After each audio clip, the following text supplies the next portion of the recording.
Sim Racing Dan here with ISRA League's Grand Touring Championship. This is Race 8 of Season 5 in Mid-Ohio. Green flag at Mid-Ohio for Race 8 here at ISRA League. And as I slot in here in 10th position, just ahead of the back row, I've got a nice line of LMP2 cars ahead of me. Everyone braking quite early there, being nice and safe on lap 1. Chuck Chambliss still putting a little toe off. It's really easy to get off your rhythm here in the first couple laps when you're braking early. And here I brake early and I get off my rhythm. Go wide, but bring it back together here for the next turn, and Chuck Johnson does not get an opportunity to pass, taking it nice and safe all around for the first couple laps. And even though I lost a little bit of time here, I will probably make it up, as I've got a nice cushion space ahead of me, so I don't have to be quite as careful as everyone else ahead of me.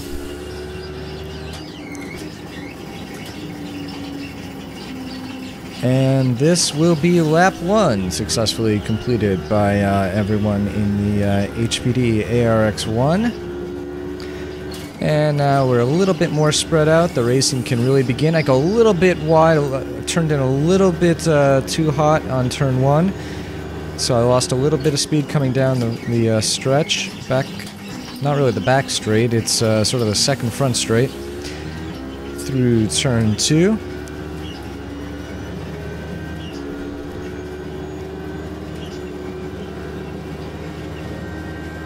And Chuck looking to make a move on Brian, but does not have the opportunity, so he pulls back in, gets a little bit wobbly. I went a little bit wide just in case he was going to spin there. That hill and right here are fairly tricky. There's just one little blip right over that hill where it's a little bit dangerous. Again, here, everywhere over the hills, that's the concept of the race today, is that you got to be really careful. Whoa, I go off because I once again entered a little bit too fast, but I'm able to keep it going straight and head back along. And Chuck Johnson, or Chuck Chambliss rather, getting a wobble on the last turn on the entry to the front straight, and I'm able to get by. Good save there, Chuck.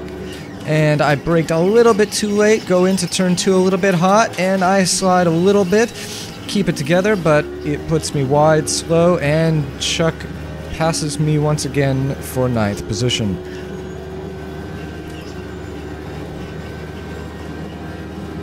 Hitting here 167, 168 miles an hour, the drafting effect taking me from around 166 to 168 down there on the straight. And there's a spin. It looks like it's Mitchell, and Chuck tries to get by, but Mitchell gets enough speed going back that he's not able to.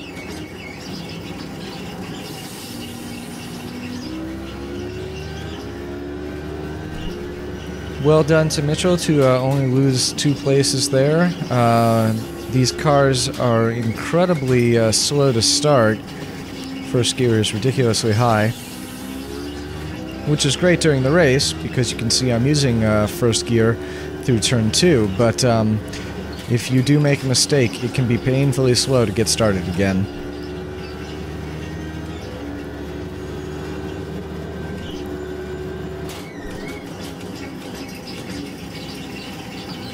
Right into first gear's power band for a quick push of first, then into second, and following Chuck Chambliss down, we've got Chuck Johnson still right 0.8 seconds behind me, so a strong challenge still coming from him, and Tim McLeish second behind him.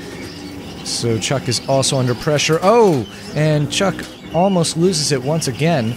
I took a little bit too much curb, more than I wanted certainly, but going side by side there into the turn, I let Chuck have the front.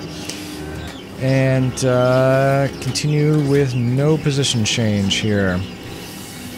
And Chuck, once again, getting loose and squirrely over the hill. Got to be really careful here under acceleration at a couple points of the track, or you can get into a lot of trouble. Unfortunately, it's really dangerous to try to pass when the car ahead of you is losing control there. If you're not sure that they're either going to lose it, or maybe if they lose it in the wrong way, you can easily get collected in their spin.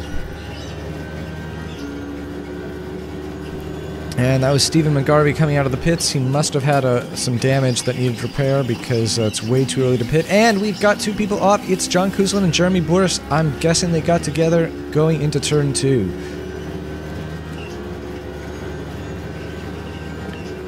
That's going to vault me up to 8th position once we come around to the timing line again for lap 6.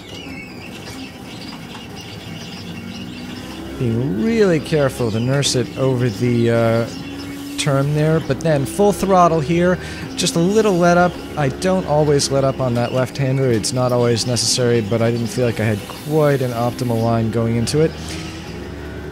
That section was one of my favorite parts of this track, just going right, then left, then right, really fast, full throttle. Oh, and Chuck goes off, avoiding RC in his Corvette, but is able to keep it together.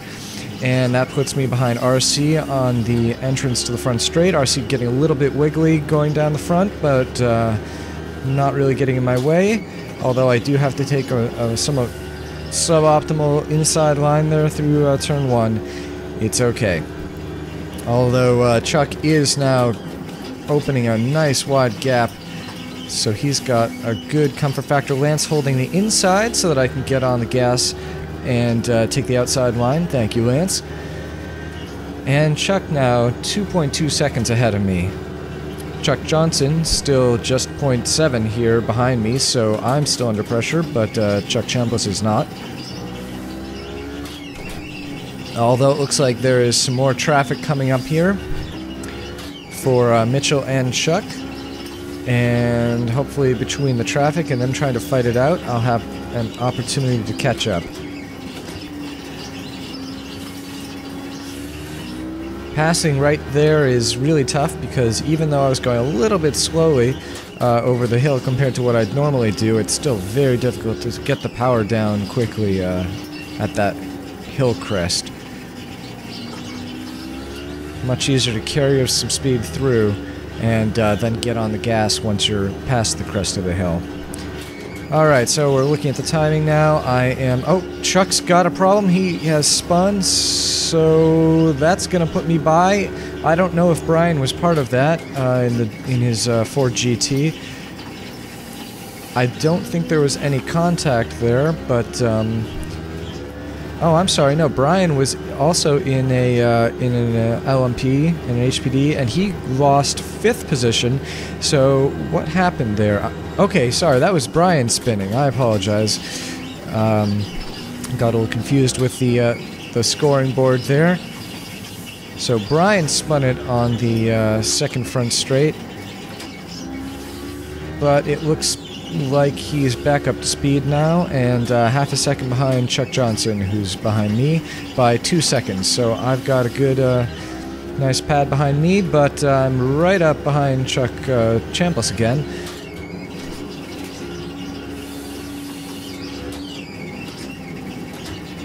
Traffic playing a really important role here at Mid-Ohio. It can be very difficult to pass, although the turning ability of these HPDs really does make it much easier than it is for example, the Vets passing the Ford GTs.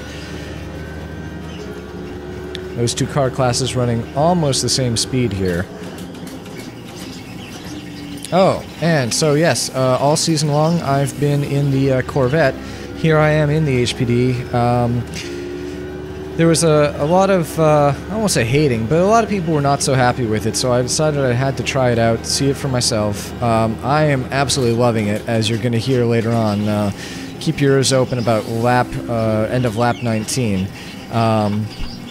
But I figured that a couple people came down from the HPD into the Vet to run out the rest of the season. Oh, and Chuck goes wide.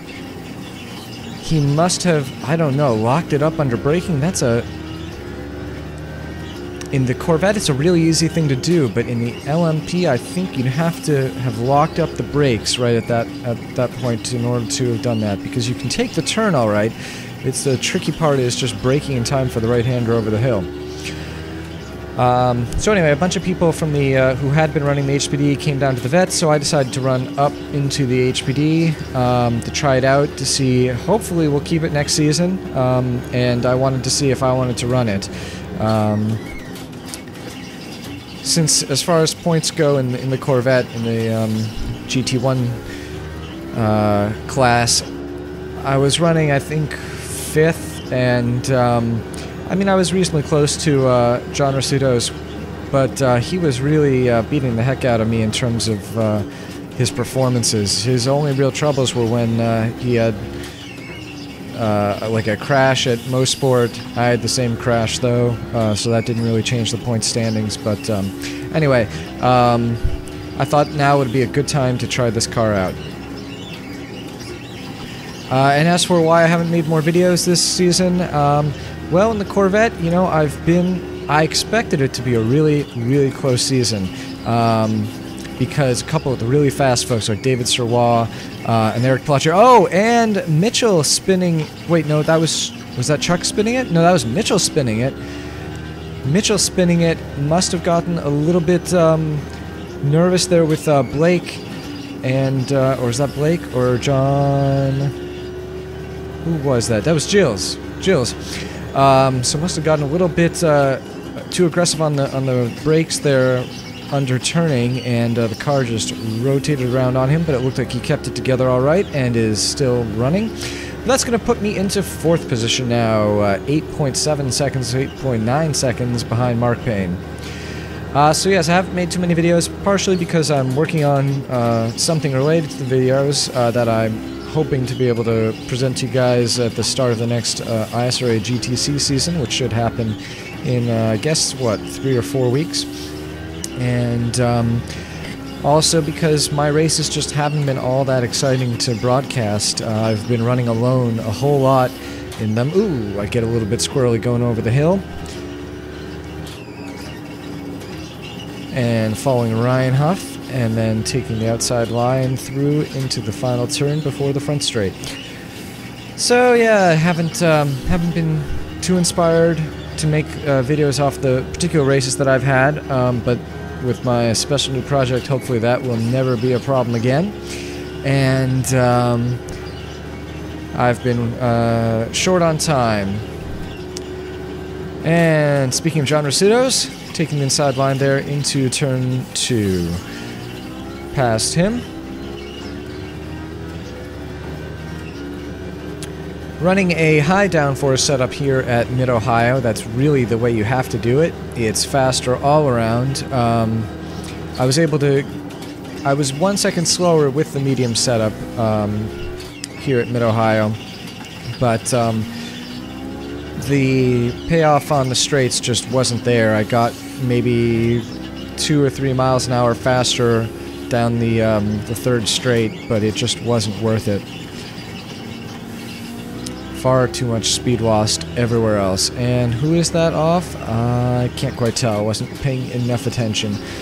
Looked like a Corvette, but it may have been a GT. And this looks like a damaged Brent Briles, who's probably heading for the pits. Yes, he is.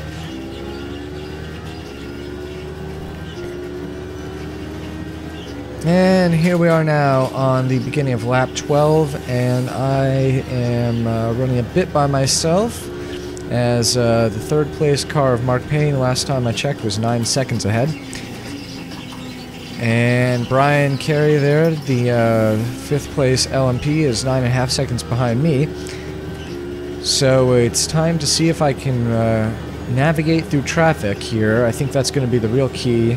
Not necessarily raw running speed, but just pure traffic negotiation to see if I can make up some time on Mark. And Lance letting me through on the inside there through the keyhole.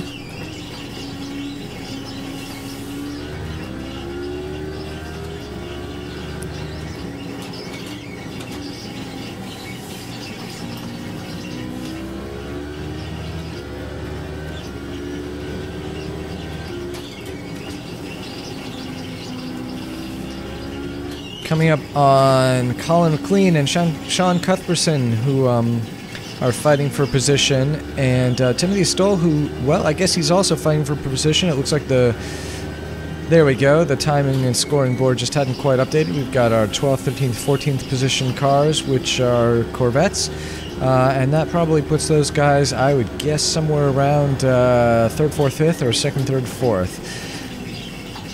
And Sean not wanting to lose any of his position there, so competing down the inside of turn 2. And as I was saying, I'm running high downforce, which means we really don't run much faster than the Corvettes at all. Sean giving me a little bump through the turn, but no damage done, so it's okay. Just a 4X to make sure I didn't get the Clean Driving Award, but I wasn't going to get that anyway.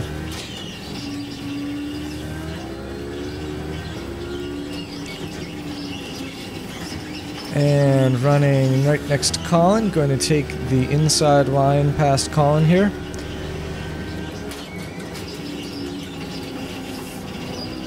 And filing in behind Timothy Stoll, and you've got Don Hunter 1.7 seconds ahead of Timothy Stoll, so this is a great battle here in the Corvettes. Going on the inside and taking the pass under braking. And heading to catch up with Don Hunter.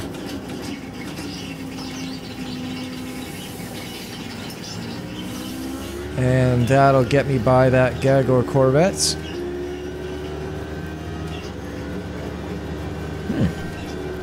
Looks like Mike Kelly is 5.6 seconds ahead. He may be in first position. I don't think that too many LMPs have retired at this point. First position within class, that is. And taking the inside past Stephen Clark.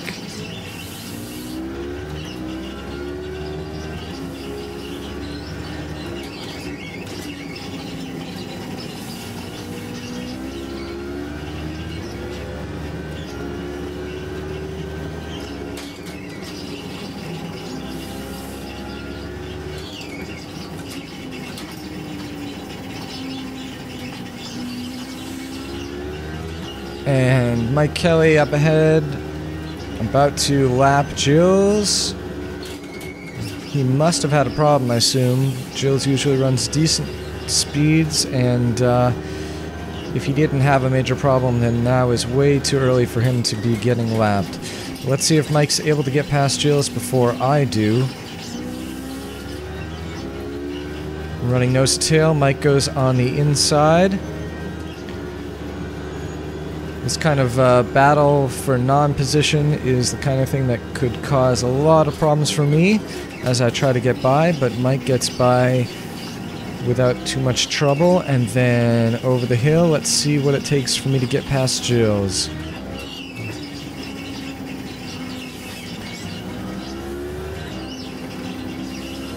Wasn't sure if he was going to swing wide there. It's possible to get by on the right-hand side, but I didn't want to push anything and damage my very fragile car.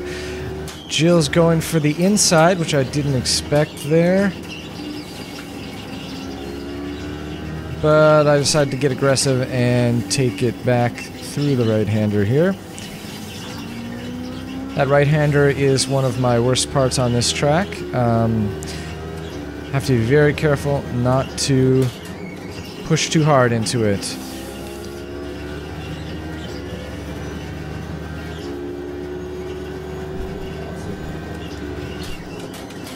Ooh, a very aggressive braking move right there, but I pull it off. Braked very late.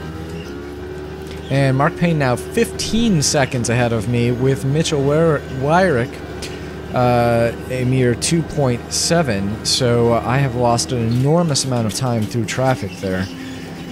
Last lap was a 1:17.3. That's 5 seconds off pace.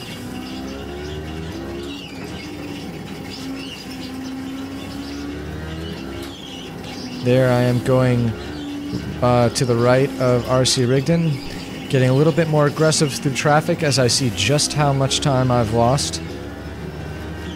Going on the outside here, past Steven, after having learned from Jill's last lap. Since this car has so much amazing grip, it can take the that line without any trouble. It's really the outside line for the right-hander, which is shallow, and the inside line for the left-hander, which is a much slower turn. And there's Mitchell breathing down my neck, getting past Steven behind me. And there's now nothing separating me and Mitchell, so we'll have to see if traffic plays a factor up here, and or how much speed Mitchell might have on me, because he definitely qualified ahead of me, and then, as you recall, had that spin.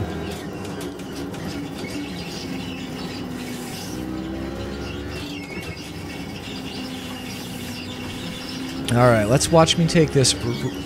Okay, so right-hander down to full throttle.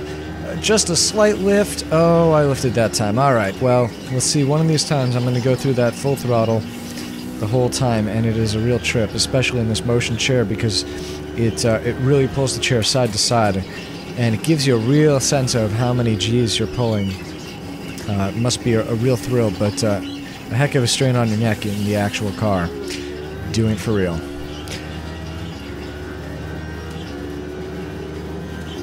There we go, 112.9 for my last lap.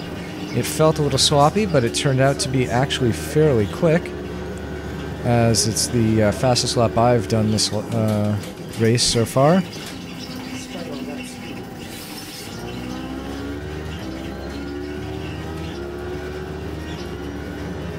Unfortunately, Mitchell is still catching up to me despite my fast lap. He's closed in a half second over the past lap, which must mean he did around a 12.5, so that's not good for me. And coming up on Thomas Stockman, looking for an opportunity to get by, not going to happen. I think I might push it through on the outside. I do. Oh, I almost lost it right there. Just barely kept it together.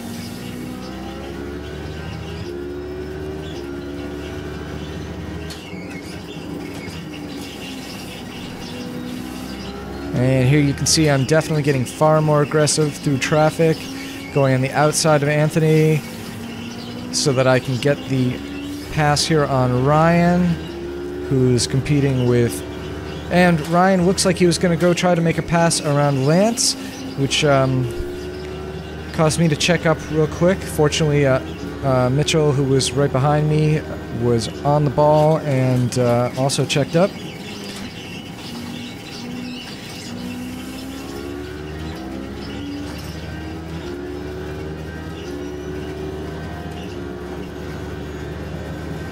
No fault of Mitchell's there. I'm sure he was looking ahead. With the braking zone coming up, he was seeing that he had an opportunity to maybe take a pass on the inside. Didn't realize I was just about to come up alongside him. And there I'm going to the right of Kevin Parrish.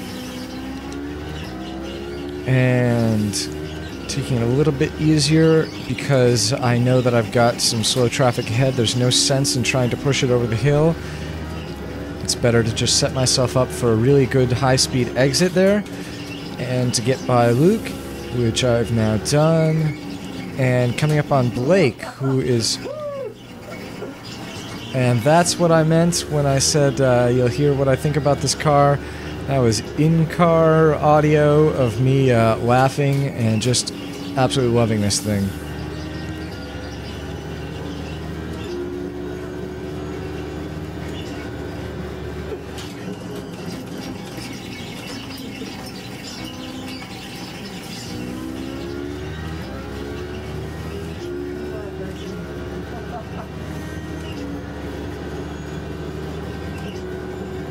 Alright, as we come down the third straight, I guess this would be the back straight, really. We've got Mitchell just 1.5 seconds behind me.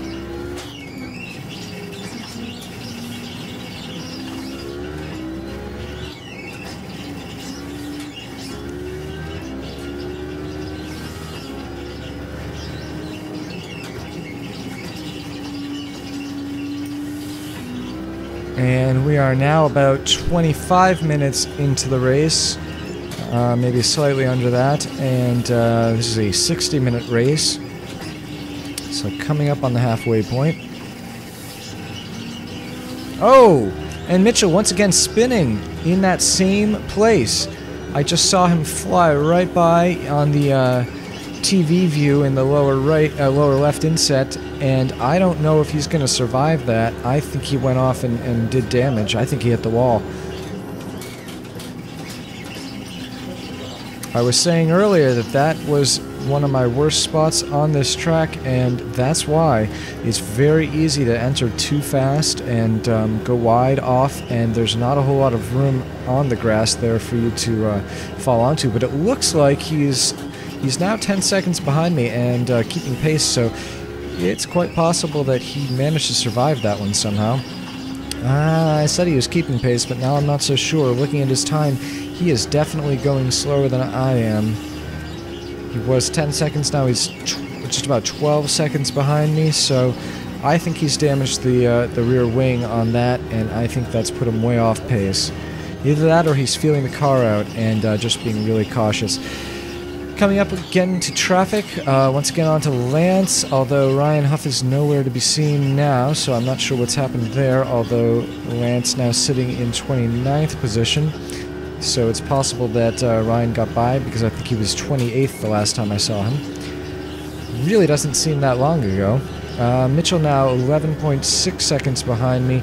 I think maybe he was just feeling out the car and being cautious, because it doesn't look like he is losing any time anymore to me. And of course, it's always possible that traffic played a role in him falling back a little bit there. Mark Payne now 23 seconds ahead of me. That looks fairly insurmountable. And the killer of it all is, I feel like I've done some pretty decent laps. It all must have been traffic negotiation there, because there have been a couple clean laps without traffic, but not very many. And I'm sure Mark's experienced the same thing, and he's just been, I guess, more aggressive through traffic, getting by there where it mattered.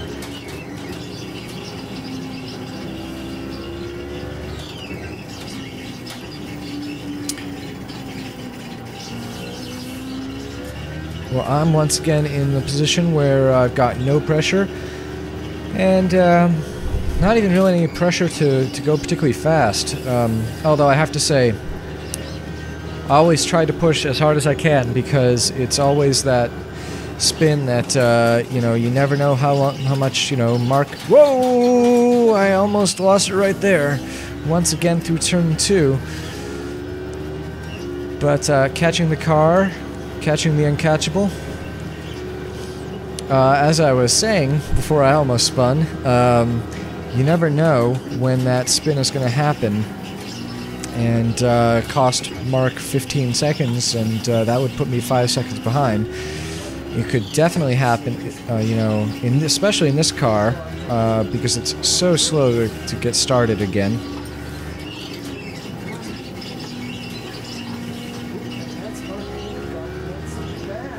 And I'm talking to myself there, don't know what I'm saying, can't quite hear it.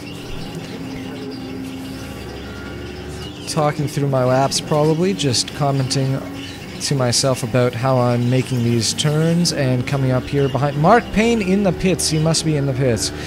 Yeah, he's in the pits. So Mark Payne taking his pit stop just about at the 30-minute mark, slightly before.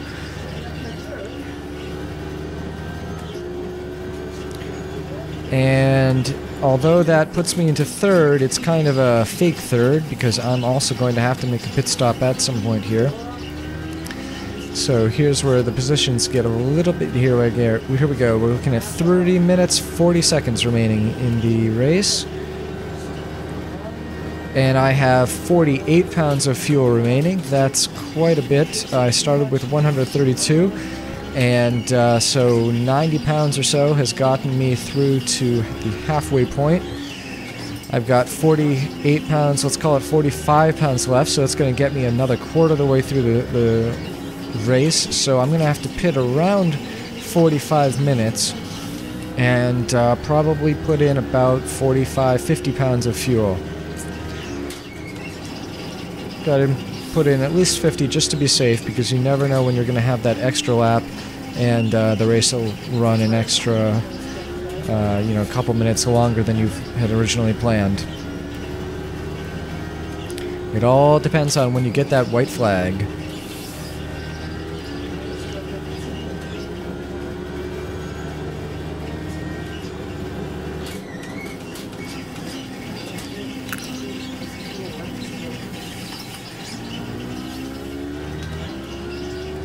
Oh, hey, and since I'm in third position, I get lights on my car. The ALMS lights indicating position. All three are lit up there on the side, splitting the Y and the A in the kayak sponsorship.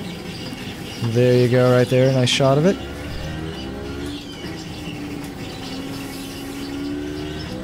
So that's pretty exciting right there, I have to say. I very rarely have the lights on my car lit up.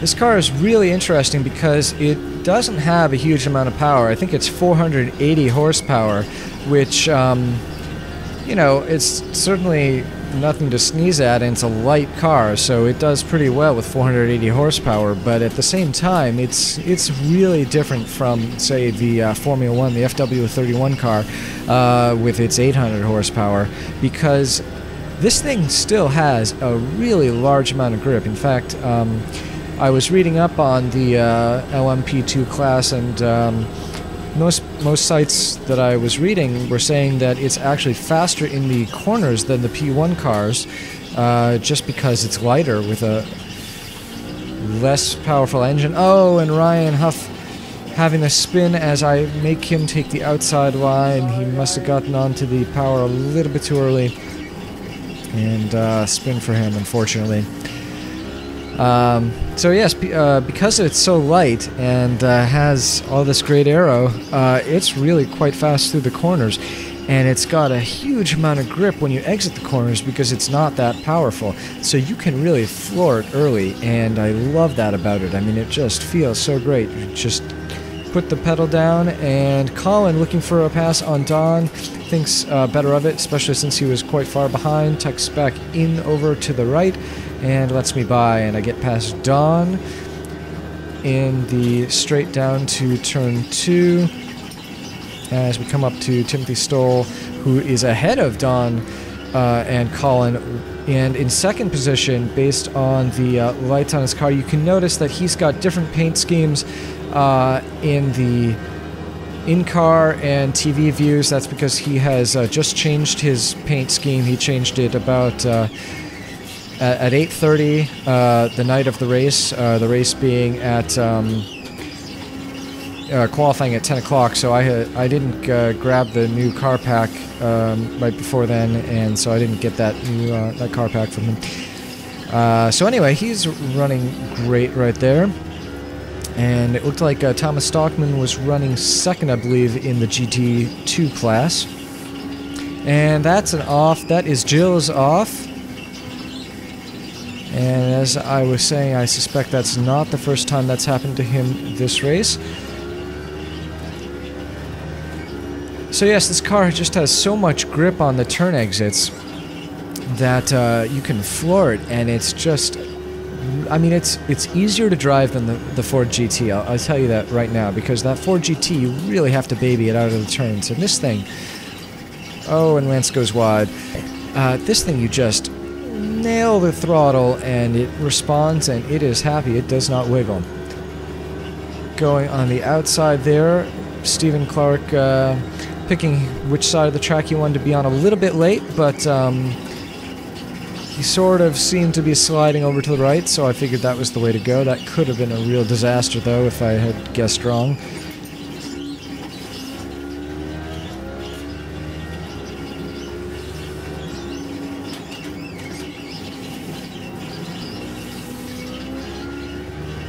can see that I get a little bit on the gas as I'm cresting the hill. It's actually better that way. You want to be smooth on the throttle. You don't just want to throw the foot down right over the hill. You know, that's one of the few places where this car does get dislodged. And so just keep a little bit of positive throttle on, accelerate a little bit as you crest, and then get on full once you get by. And it looks like we could go 3 wide. No, it looks like Anthony is not going to try to make the pass on Kevin.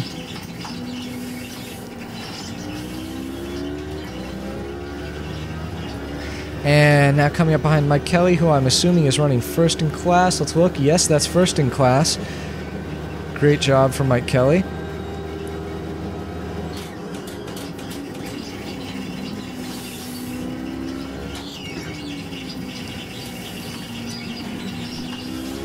And the other thing about this car that I'm finding is that I feel the edge. I'll say this for it, which is that you have to be very aggressive under braking, which is really quite a thrill. You really slam the brakes as you initially begin your braking, and then let up as you continue through your braking zone. And it feels really, I don't know, right. I mean, that's the way you're supposed to do it, right? And I never got that feeling really with the Corvette. I always think if I locked it if I tried that, but this car, you really slam the brakes, and you'll see. I mean, let's watch. Turn 2 is a great example because you're coming really fast and then you have to go real slow. So watch the brake bar, right to full brakes, and then I ease down, and I'm not locking up when I do that at all. So that spike of full brake really helps slow you down, and it's the way to do it in this car. But you always feel like you could be a little bit more aggressive. You could push it a little bit farther into that turn, brake a little bit later. But what I've found is that when I try that, and when I was trying it during practice, as I tried to really push that braking, I could do it, but maybe 10-20% of the time I would fail, whether it be a spin or lock up and go wide. And so this is really pushing it to the edge of what you can do during a race, being consistent. At least what I can do during a race, being consistent. Alright, let's just quickly look at the timing and scoring board. We've got 2 Chucks, both... Oh, wait, no. No, 1 Chuck Chambliss. Chuck Chambliss in the pits. I thought Chuck Johnson was in the pits. Maybe he has just exited. They are running 6th and 7th, and just about to be a lap down to me. Well, Chuck Chambliss just passed him in the pits, but as usual... oh wait, and I'm running 2nd somehow. I don't know how that happened. I wasn't paying attention, but... oh, well, it was Brian, and Brian must have also been in the pits, I assume. I just somehow missed that. So 2nd place now with Brian. Oh, it was Mark. Mark Payne, who was running well ahead of me, is now 15 seconds behind. There we go. Okay. So Mark must have hit it. That's right, because Brian... I'm trying to remember. Oh, once again, almost losing it, but catching it. Tires starting to feel a little bit slippery, maybe. As we're entering the 40-minute mark here. Anyway, so I must have passed Mark while he was in the pits, I guess. I really didn't notice him go by at all. But, so my 2nd place now going to be lost to both Mark and Brian in 3rd and 4th, just 15 seconds behind me, because there's no way I can get through the pits in 15 seconds. And as we look at my fuel gauge here, I've got 21 pounds remaining. And we'll have to see. That's probably... Well, it's good enough for 3 more laps, I'm sure. With 20 minutes remaining here.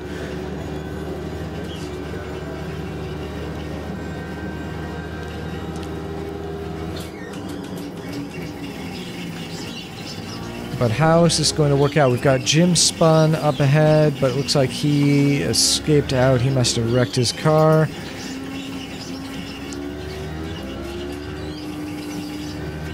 And not pushing it there over the left-hander hill, because I know I'm just going to get slowed down by Anthony, so there's no point in risking it.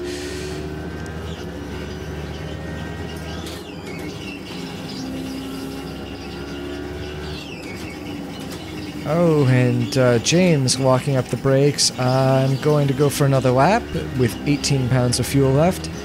It's about 3 gallons. And going to the inside of turn 1. And just really getting that throttle down, and this car just goes and goes and goes. That was one of my major gripes with the FW31, was I would practice and practice and practice, and it would go great, and then I don't know if I'd hit a bump or what, but I'd do everything the same way, and the back end would just totally fly out from underneath me, and there'd be nothing I could do. Oh, wow, let's see, that's Jim again. I thought he escaped out. Maybe he did? If he did, he shouldn't be on track anymore, but he's going very slowly there.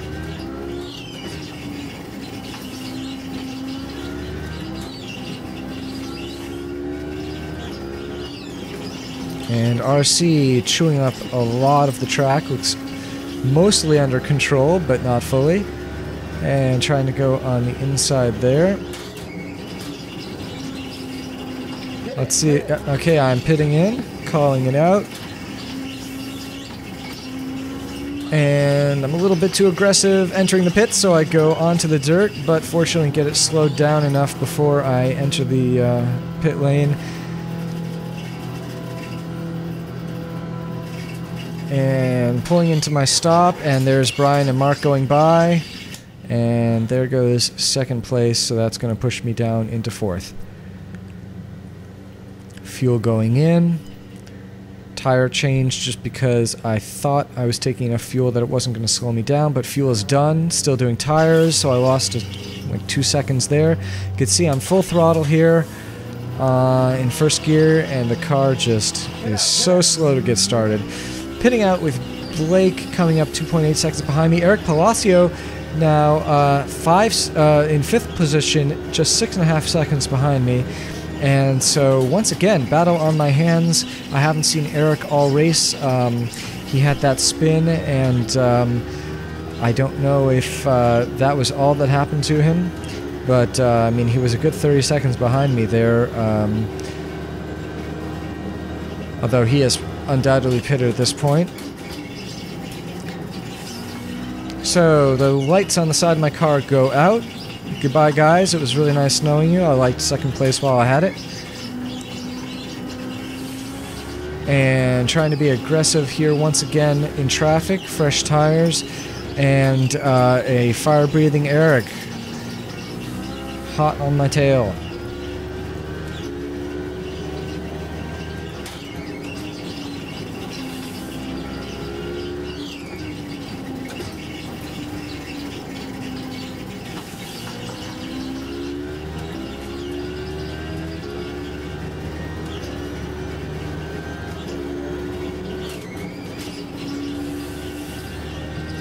Heading down to turn 1. Eric 5.8 seconds behind me. Let's see if he pops up in the TV view. There he is, coming down the front straight. Second front straight.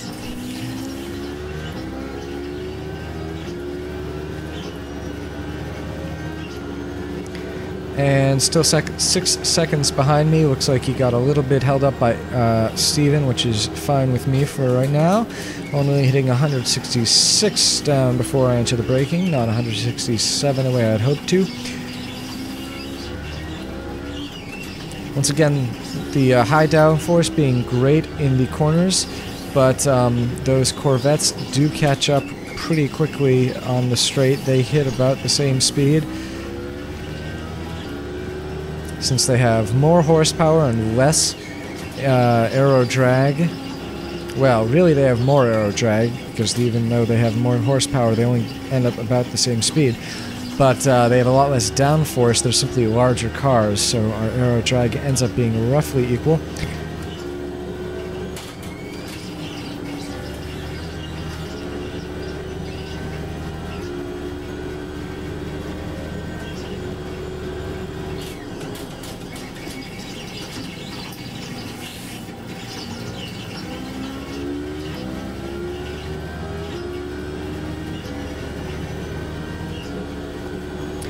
I'm also really loving the open cockpit of this car. Having come from the very closed-in Corvette all season and all last season, this is quite a breath of fresh air, kind of literally.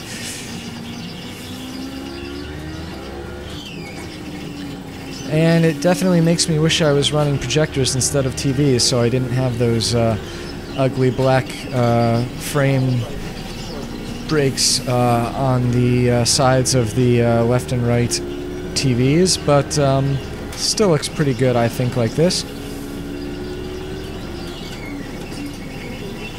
Oh, I almost lost it going through that turn. That's what I was talking about. Entered too hot and started to understeer, then had to brake and hope that I could scrub off enough speed without going off the track, because once again, that is a dangerous, dangerous place to go off track with those walls so close by. And that's what makes this car so challenging, I think, partially, is that it is both very, very fragile and very, very fast. So when you do mess up, you go very, very far on the grass, you hit the wall with a good amount of speed, and these cars just cannot take much of a hit. So it all sort of works together to make it so that mistakes, any mistakes, can really, really easily end your race. And be unfixable at that. It's not just you end up slow, it's that you end up out of the race with suspension damage, or maybe severe damage to the rear wing that they just can't fix.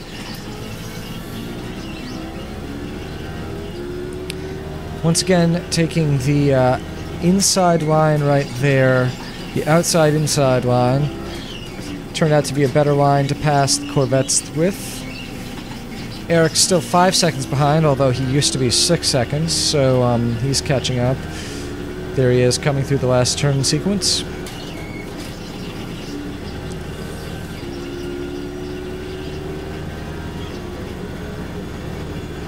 The other thing I found with this car is that it's got the peak horsepower just maybe at the two blue dot mark. So you can see I'm going to shift there at 3. Kind of depends, my shifting depends on where the gears are in terms of their spacing.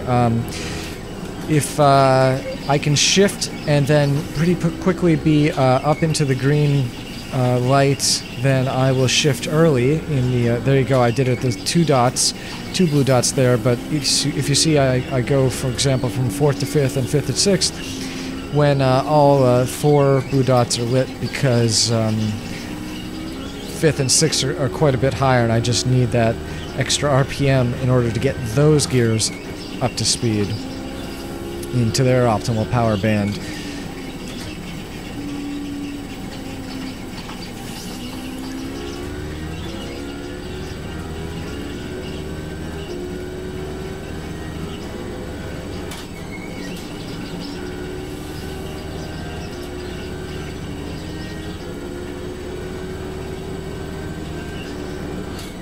Through all these turns, I keep the throttle sort of half down. I don't know if it's a psychological issue or, oh look, I'm back in 3rd. I'll talk about that in a moment. Psychological aspect to it or what, but I find it's much easier if I start to detect a spin to get off the gas when I'm at maybe 3/4 or, I mean, even 90% throttle than if I've got the pedal all the way down to the floor. So during those sort of danger points in the turn where I think I might spin, I don't go full throttle, even though I might be able to.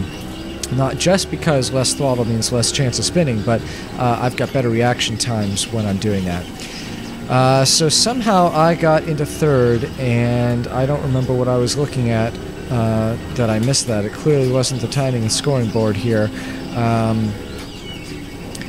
But Eric now 4.5 seconds behind me, and I'm coming up on 2 Corvettes, not fighting for position. Timothy Stoll looking to lap Stephen McGarvey, but he doesn't have the pace down the front straight. It's not close enough. I'm able to get past both of them, though, which is a great boon to me, because that puts 3 Corvettes in between myself and Eric. And that's the game right now, is seeing how I can navigate traffic to keep Eric behind me. What can I do?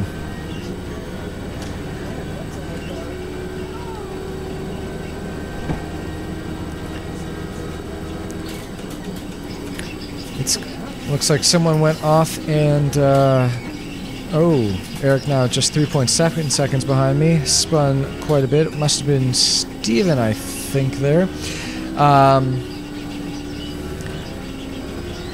I was going to say that it can be, I'm not sure, it's kind of a wash as to where you want to be when it comes to traffic.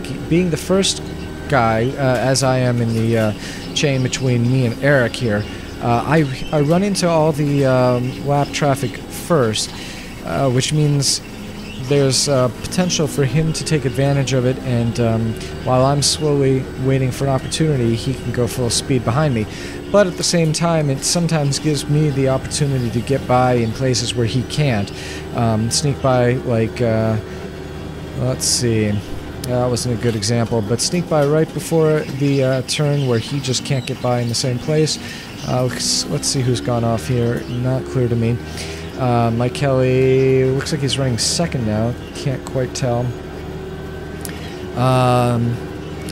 But I have to say, as I look at timing here, that it must be better for the person behind, because Eric has closed down another second on me. And James going very wide through that turn. When you go wide there, you can't get the power down very easily, so he went through fairly slowly. And that gave me the opportunity to get by Eric, now by James.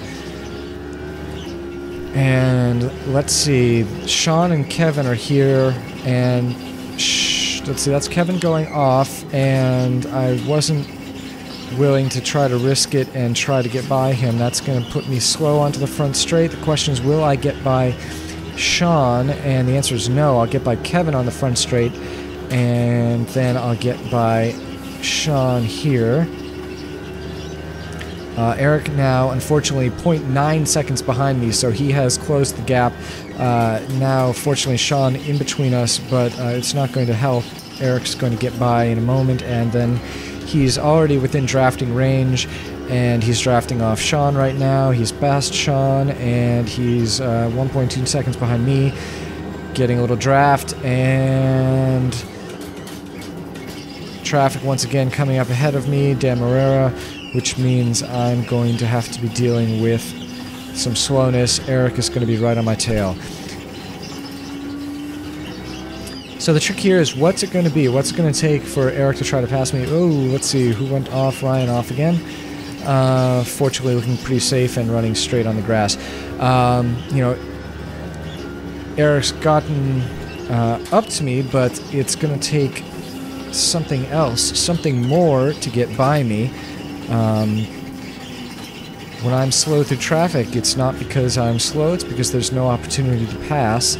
So it is possible to use traffic and be clever and execute the pass, particularly if the person ahead of you misjudges and gets a little bit caught up behind someone where there's an opening on the side. Into some clear track here. We've got Colin just 8 seconds ahead of us, but it's going to be a full lap's worth of running, because we're not running 8 seconds ahead of the Corvettes, I don't think. So this is Eric's clear air opportunity, but also my clear air opportunity to try to run some fast laps. Unfortunately, he's able to draft behind me, but now we're into the back section of the track, and drafting is just not a factor here. We never get to go fast enough, hitting 100 or so, but a little over 100 and change, 120 miles an hour there, before we go back into braking over the crest. But he's still 0.4 seconds behind me, right on my tail, clearly able to keep up pace, which is not a surprise. There's a spin up ahead, and Eric has lost some pace. Unfortunately, on the TV view, we didn't see what happened. Let's see. Okay, he's by, and I don't know if he must not have spun, but he lost quite a bit of time there. That's 3.5 seconds due to that, so I assume he got by without damage. I don't know what happened, though. If it was a spin, he recovered immediately, so well done there. He may have done a 360 and been right and ready to go after that, or simply slid sideways a little bit. But now he is 5.5 seconds behind me. Brian, okay, so here we go. So Brian's in 5th, so that's where I got 3rd position from. And I'm not sure what happened to Brian, but he's a long 12 seconds behind me. Eric losing pace like crazy now, and I don't know if it's due to traffic. I only passed one car, so that would be surprising that he would have lost now 3 seconds due to traffic. I suspect he's damaged his car. Maybe he clipped that Corvette that had spun, and because he is really off pace there. 9 seconds behind me now, so he lost 4 or 5 seconds just in that lap alone.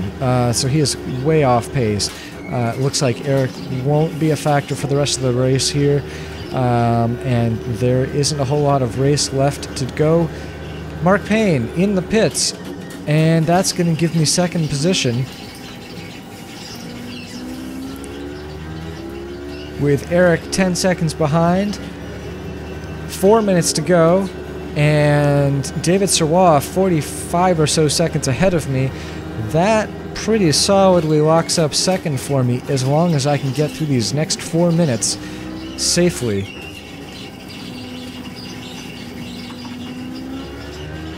Can't rest on my laurels too much here though, because Brian is definitely going to be pushing, and he's gotten past Eric at this point. 12 seconds is a huge deficit to overcome in 4 minutes, but it's not so huge if I were going to take it easy. Then it would be probably pretty easy to do, so I've got to keep the pace up, and Brian just has to hope for me to spin or something.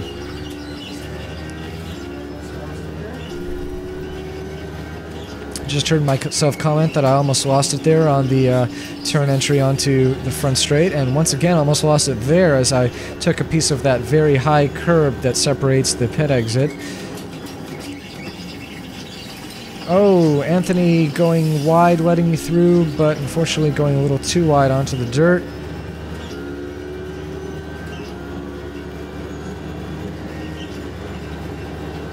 And Tim way off pace over on the right there.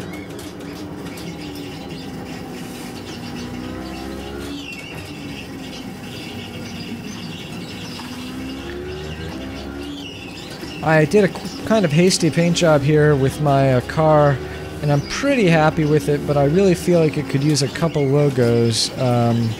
So I think I may slap a Subaru logo on the front, maybe also on the back. Chuck, I think Chambliss has an Acura logo there, which is obviously appropriate for this Honda car, but I drive Subarus, so I think I'd rather throw the Subaru symbol on there.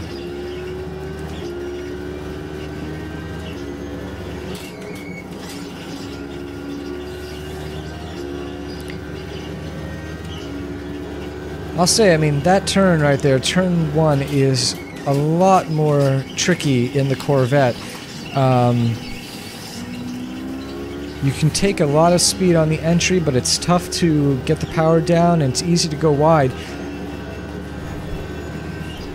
In the HPD, if you're going slow enough to get the nose pointed in, then you can go nice and hard on the throttle, and it's no trouble whatsoever to keep it on track.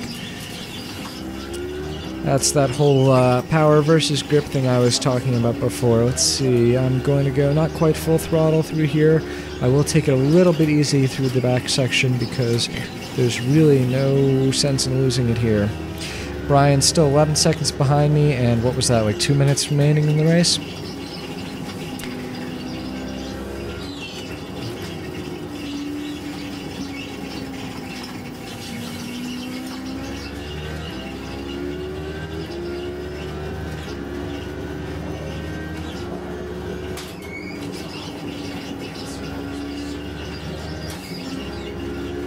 Oh, looks like I actually almost lost it there through turn 1, so maybe being a little bit too aggressive. And someone having spun in turn 2, but well on the inside, so not really a danger to anyone.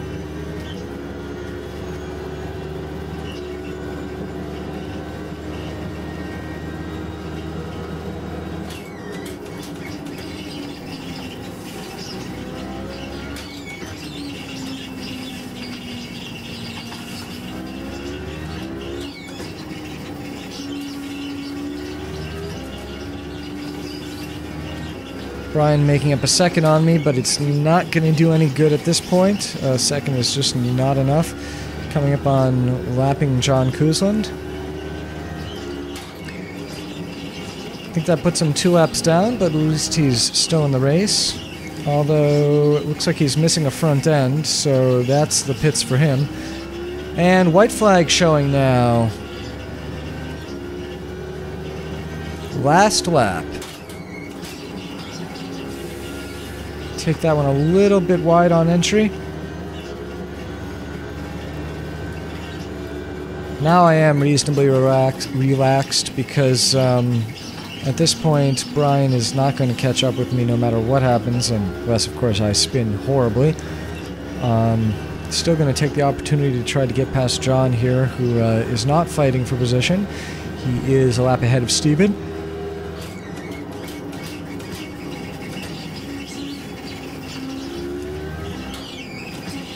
And this was, I don't know, kind of oddly aggressive of me on this last lap, but I don't know, I was feeling the second place running through my veins and just wanted to keep going, keep pushing.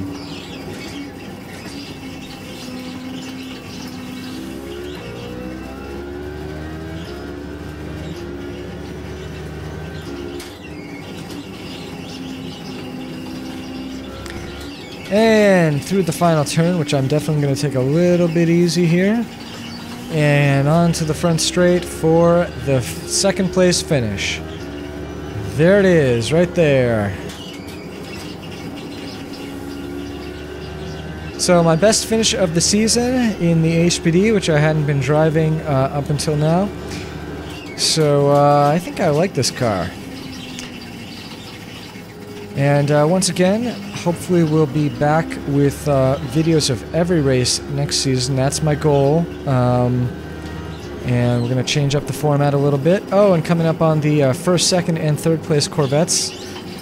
Setting themselves up for a little photo shoot, photo op moment there. So, so stay tuned for that. And, well, there's one more race this season at Road Atlanta, so if it's good, I will do a video of that. Catch you later.